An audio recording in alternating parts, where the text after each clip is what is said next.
사랑하는 성도 여러분, 영혼이 잘되고 범사가 잘되고 강건하시기를 주 예수님의 이름으로 축원합니다. 오늘은 역대상 17장 23절로 27절에 나타내신 하나님의 뜻을 전하고자 합니다. 사랑하는 성도 여러분, 이번 주부터 예수님의 십자가의 죽음과 그 대속의 은혜를 기억하는 사순절이 시작됩니다. 사순절 동안 시편 51편 10절 하나님이여 내 속에 정한 마음을 창조하시고 내 안에 정직한 영을 새롭게 하소서. 기도한 다윗처럼 정직한 영이 새롭게 되시는 은혜가 있기를 주 예수님의 이름으로 간절히 축원합니다. 아멘. 오늘 전할 말씀 역대상 17장 23절로 24절 여호와여 이제 주의 종과 그의 집에 대하여 말씀하신 것을 영원히 견고하게 하시며 말씀하신 대로 행하사 견고하게 하시고 사람에게 영원히 주의 이름을 높여 이르기를 만군의 여호와는 이스라엘의 하나님 곧 이스라엘에게 하나님이시라 하게 하시며 주의 종 다윗의 왕조가 주 앞에서 견고히 서게 하옵소서. 이 말씀은 다윗이 하나님께 올리는 기도입니다. 이 기도를 분석적으로 보면 여호와께서 다윗 자신과 다윗의 후손에 대한 언약이 있음을 알 수 있습니다. 그리고 다윗의 기도는 세 가지입니다. 첫째, 말씀하신 대로 행하여서 그 언약을 견고하게 해달라. 둘째, 하나님의 이름을 높여 하나님이 이스라엘의 하나님이라 사람들이 부르도록 해달라. 마지막으로 다윗 왕조가 하나님 앞에 견고히 서게 해달라. 이 세 가지 내용의 기도입니다.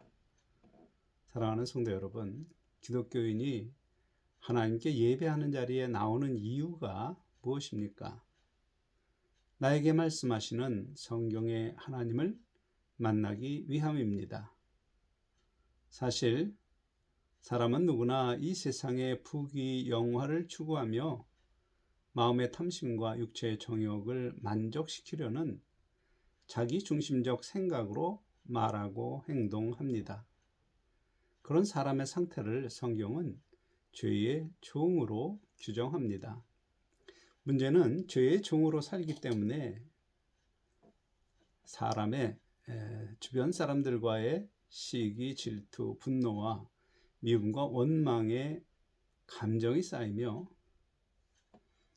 불행한 인생을 살지만 스스로 나만 지혜롭고 나만 의롭고 나만 선한 줄을 알기 때문에 자기 자신에게 있는 죄악을 깨닫지 못합니다. 그런데 예수님이 가르치신 말씀으로 나를 보면 내가 참으로 자기중심적 생각으로 사는 죄의 종이라는 사실을 깨닫습니다. 나의 모습만이 아니라 보이지 않던 세상의 모든 것의 실체와 진리를 깨닫게 하므로 예수님은 세상의 참 빛입니다.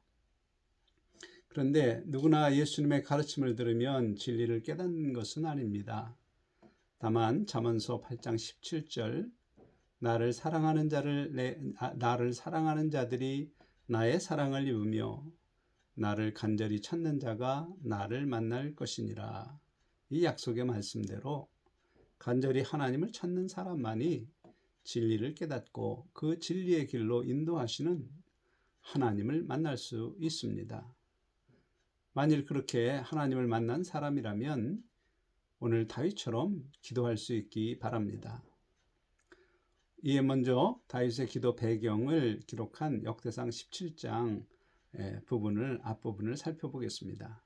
다윗은 왕이 되어 백향목으로 지은 왕궁에 거하자 자기를 왕이 되도록 은혜를 베푸신 하나님의 언약궤가 광야에서처럼 휘장 안에 그대로 두는 것이 마음에 걸렸습니다. 하나님께 송구한 마음이 든 것입니다. 때마침 나단 선지자가 오자 다윗은 자신의 심경을 말합니다. 곧 자기가 거하는 궁전과 하나님의 언약궤가 놓인 휘장을 비교하며 하나님 앞에 송구한 마음을 표현합니다. 이에 나단 선지자는 다윗에게 말하기를 하나님이 왕과 함께 계시니 마음에 있는 바를 모두 행하소서라고 권면합니다. 그런데 그 밤에 하나님의 말씀이 나단에게 임하여서 역대상 17장 4절 가서 내 종 다윗에게 말하기를 여호와의 말씀이 너는 내가 거할 집을 건축하지 말라 말씀하십니다. 여기서 생각해 볼 것이 있습니다. 하나님은 왜 나단이 다윗에게 마음에 있는 대로 행하소서 말한 그 밤에 즉시로 나타나셔서 성전을 건축하지 말라 말씀하시는 것인가? 그 이유는 나단이 하나님께 묻지 않고 자기 생각에 좋은 대로 말한 것이며 그것이 하나님의 뜻과 다른 것입니다.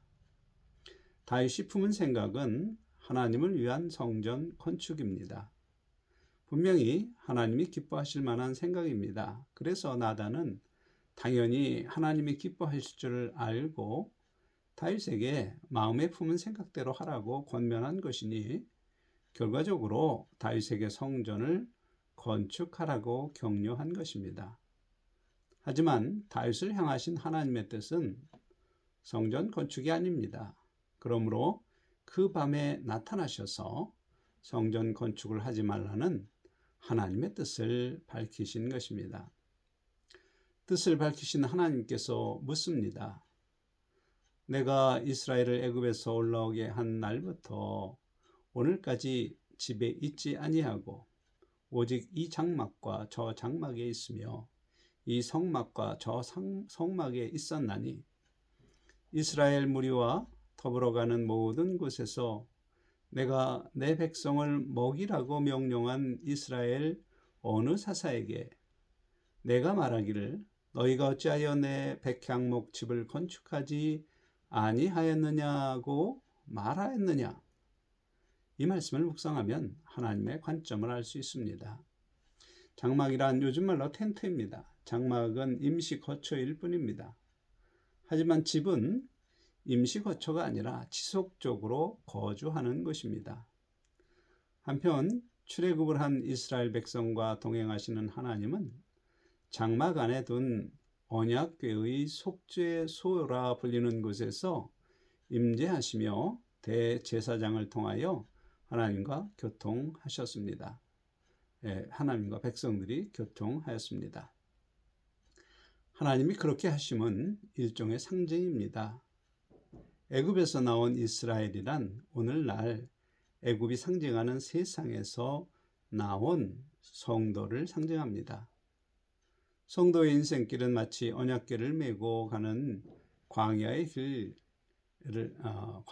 갔던 이스라엘 백성처럼 마음 성전에 하나님을 모시고 대제사장이신 예수 그리스도의 가르침을 따라서 하나님과 교통하며 나그네처럼 살 것을 보여줍니다.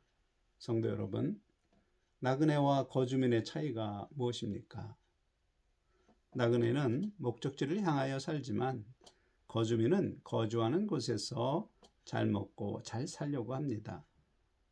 곧 나그네인 성도는 목적지인 하나님 나라를 향하여 살지만 세상의 거주민인 세상 사람은 이 세상에서 잘 먹고 잘 살려 하는 것입니다.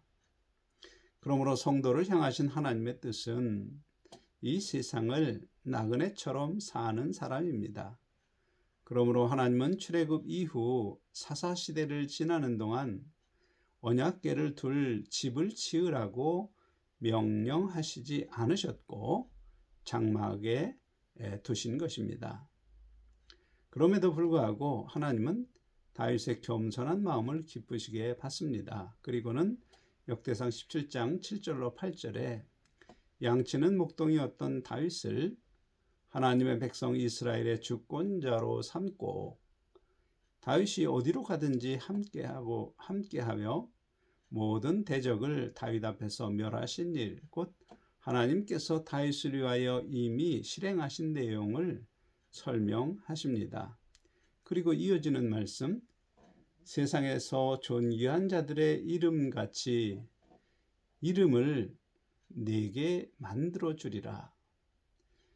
이 말씀은 다윗에게 주신 언약입니다. 사실 이 언약대로 이루어져서 다윗은 오늘날 이스라엘 사람들에게서 가장 존귀한 왕으로 여겨집니다. 그리고 이어지는 약속, 역대상 17장 10절로 12절에 여호와가 너를 위하여 한 왕조를 세울지라. 내 생명의 연한이 차서 내가 조상들에게로 돌아가면 내가 내 뒤에 내 씨 곧 내 아들 중 하나를 세우고 그 나라를 견고하게 하리니 그는 나를 위하여 집을 건축할 것이요 나는 그의 왕위를 영원히 견고하게 하리라. 이 약속은 다윗의 아들 솔로몬이 성전을 건축함으로 이루어진 것으로 생각합니다.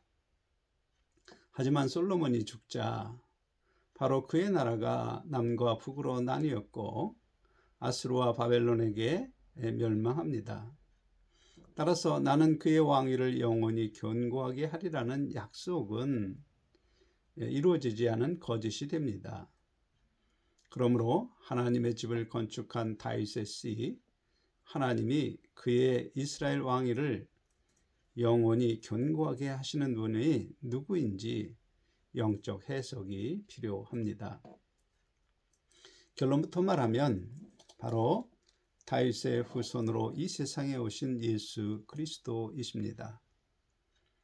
예수님은 십자가의 죽음과 3일 후 부활하심으로 온전하고 영원한 하나님의 성전을 건축하셨습니다.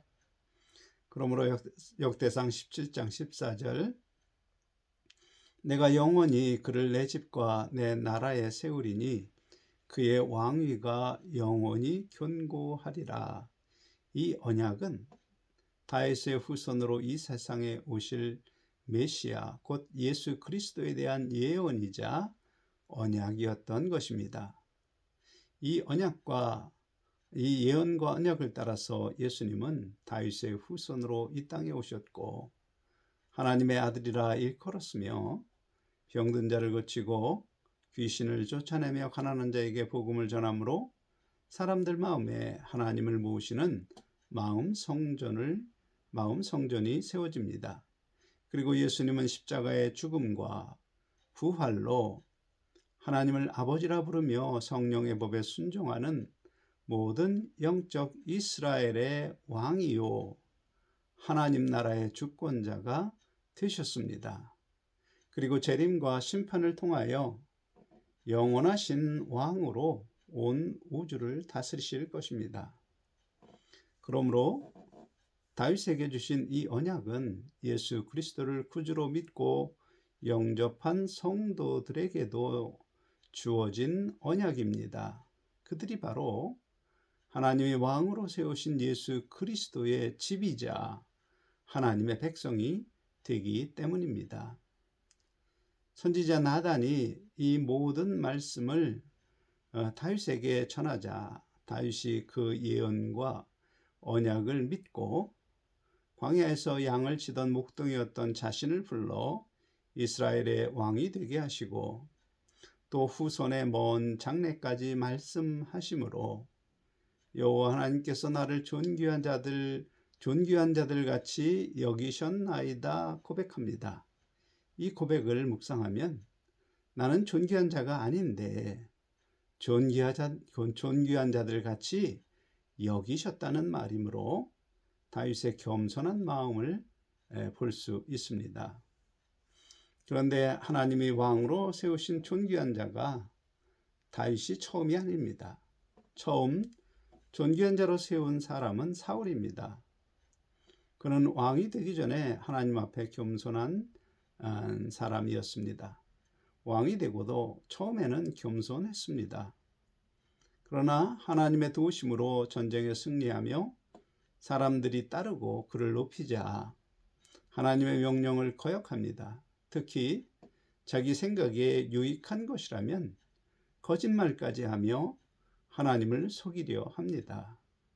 그 결과 사울은 전장에서 자결하는 비참한 최후를 맞이합니다. 다윗이 훌륭한 점은 바로 왕이 되어 사람 앞에서 존귀한 자가 되었을 때 스스로 자기의 본 모습을 잊지 않고 겸손한 자세로 하나님의 은혜를 인정합니다. 아무리 자기에게 불리해도 하나님 앞에 정직하게 자기 죄악을 고백합니다. 그리고 늘 받은 은혜를 잊지 않고 하나님께 감사와 영광을 올립니다.